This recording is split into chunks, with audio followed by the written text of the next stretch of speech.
Yes. Today, Rigathi Gachagua led Kenya Kwanza Brigade to Meru County for campaigns. But from what happened during the rallies, I can only but describe what happened as a total rejection. They were rejected. But even before we have a look into that, let me say this. If you look at all the presidents who have ruled Kenya, there is a pattern that is clearly emerging if at all you are keen to find out. The first president, Jomo Kenyatta, actually was born around 1897. He assumed office as the president in 1964, about 67 years old. The second president, Daniel Toroitich Arap Moi, was born around 1924. He assumed the presidency, or rather office, in 1978. He was around 54 years old. Mwai Kibaki was born around 1931. He assumed office in 2002. He was around 71 years old. Uhuru Kenyatta was born 1961. He assumed office in 2013 when he was around 52 years old. That's the trend, ladies and gentlemen. So if you look from the first president to Uhuru Kenyatta, it appears that it's old, young, old, young. That's the trend. If this time we have an old president, the next president automatically becomes young. There seems to be that kind of a trend. So in this year's election, we might find the president, or the incoming president, being older than Uhuru Kenyatta. That's exactly what I'm seeing if you look at the trends. And then if you live along that trend, because these are all forces of nature, you cannot just dictate them. They just happen that way. If you leave that aside, since multi-party, since the advent of multi-party politics in Kenya, no candidate has ever contested for the presidency for the very first time to win. Even Uhuru Kenyatta tried in 2002, even with the assistance of the deep state and the system, he could not manage. So there is also another precedent that in Kenya, you cannot contest for the presidency for the very first time and win. That's another force of nature that we cannot control. It just happens that way.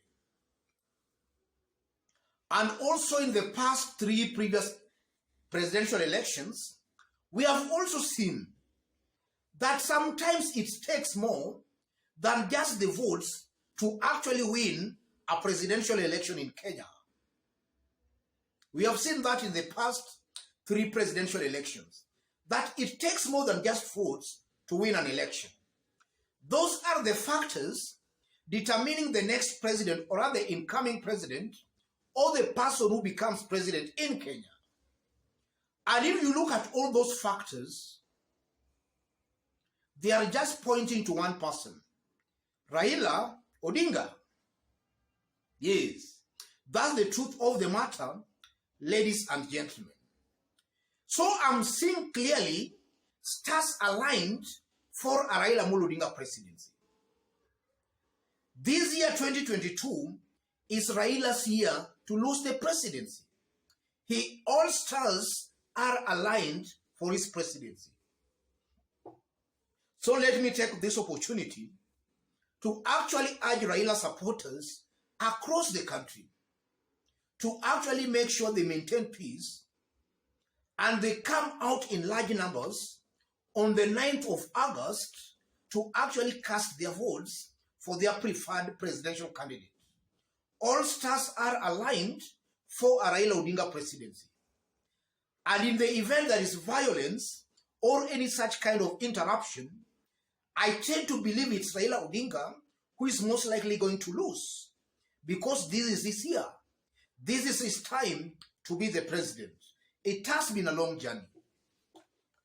Yes, and in fact, if you look at Raila's opponents, especially William Ruto and his team, it appears and it's now very clear that they are trying to incite their supporters to violence.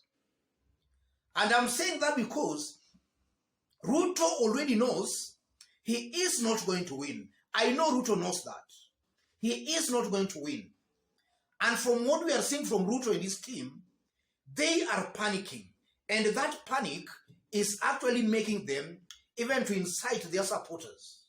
And not only to incite their supporters, they are also becoming very abusive to their political opponents.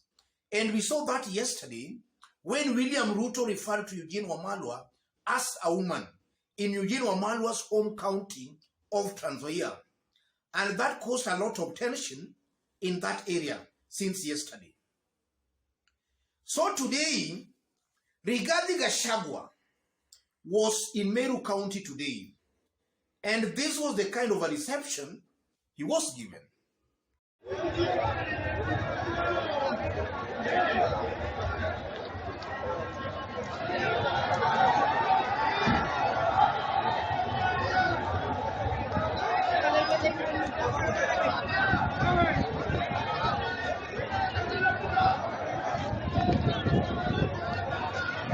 Yes, that's what I call total rejection.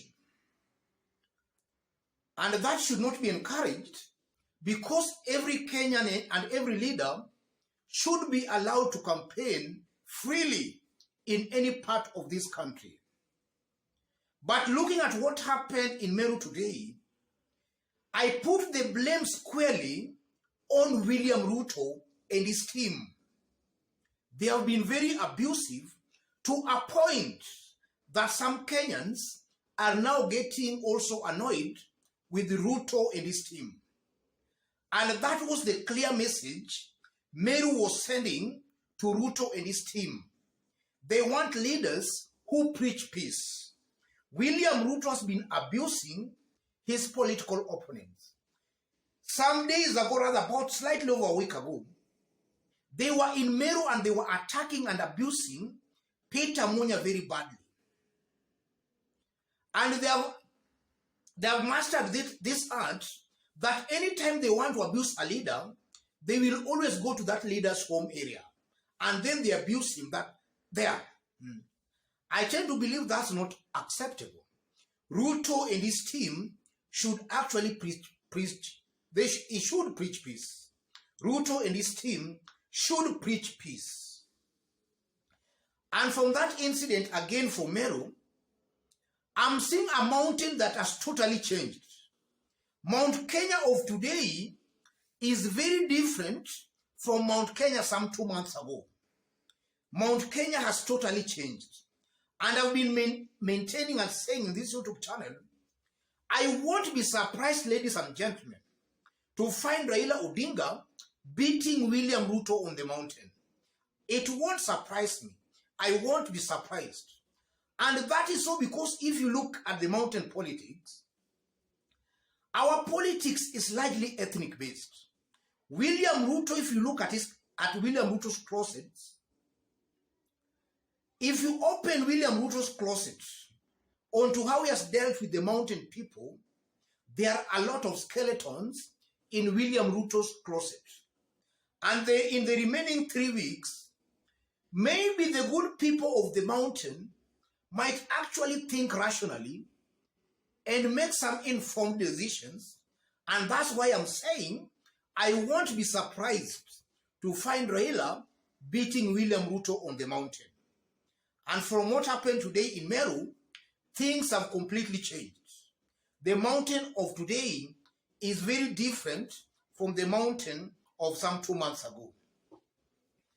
And also, as I conclude, William Ruto was also in Western today, and that's an analysis we did some few hours ago.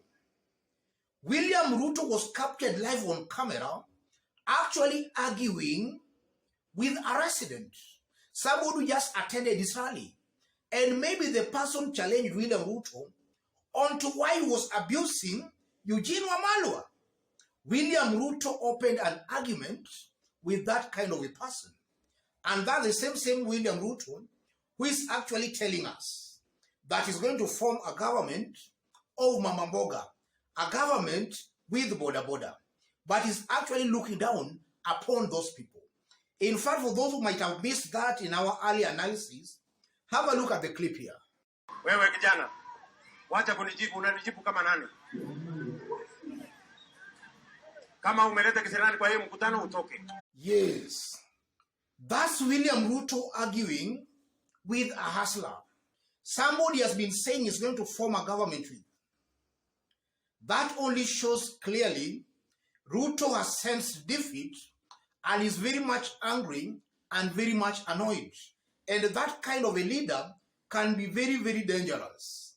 So to William Ruto supporters, you should not actually follow behaviors of that kind of a politician. That's a person who has already sensed defeat.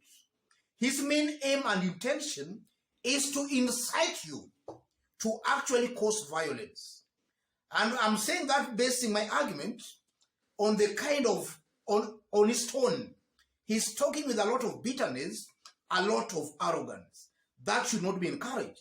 William Ruto supporters should not actually borrow that kind of a behavior. That's something that can actually destroy a country. That's not a behavior worth of a leader actually seeking votes. Not worth of a leader who wants to occupy the highest office in the land. Otherwise, ladies and gentlemen, let me leave it there for now. But in case you've been here for the very first time, but so far you have not yet subscribed, kindly subscribe, give this video a like. Give it a like, please. And to our fans and subscribers here, I'm very much humbled, very grateful for the kind of support you are giving me here. God bless you. God bless Kenya. Tamu sana, tamu sana, tamu sana.